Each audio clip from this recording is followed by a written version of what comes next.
បាទសួស្តីបងប្អូនទាំងគ្នាថ្ងៃនេះគឺខ្ញុំមានវីដេអូថ្មីមួយដើម្បីចែកជូនបងប្អូនទាំងគ្នាអំពីការក្របឯកសារដែលមានទម្រង់បែបនេះឲ្យបានត្រង់ស្មើស្អាតនៅក្នុងកម្មវិធី Adobe Photoshop អញ្ចឹងដើម្បីក្របឯកសារនេះឲ្យមានលក្ខណៈស្មើស្អាតសងខាងនិងលុបបំបាត់កែមខ្មៅអញ្ចឹងបើសិនជាយើងក្របតាមធម្មតាដែលយើងប្រើក្រប tool នៅពេលយើងកំណត់ຂະຫນាត A4 ហើយយើងក្របនោះតាមបែបនេះគឺมันបានធ្វើឲ្យឯកសារយើងត្រង់ស្មើស្អាតទេដោយសារតែវាក្របទៅគឺមានលក្ខណៈស្មើតែម្ដងយើងមិនអាចទាញសេរីវាបានទេអញ្ចឹងដើម្បីធ្វើឲ្យវាត្រង់ស្មើបងប្អូនអរគ្នាត្រូវចុចកន្លែង tray 3 នេះ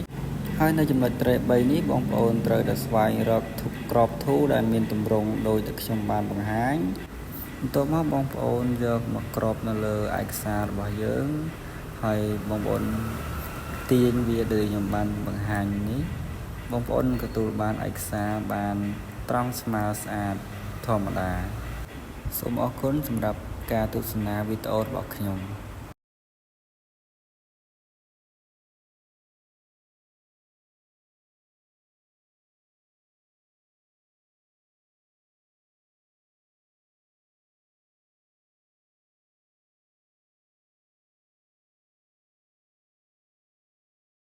អញ្ចឹងឥឡូវនេះគឺយើងបានឯកសារយើងមានទម្រង់ស្អាត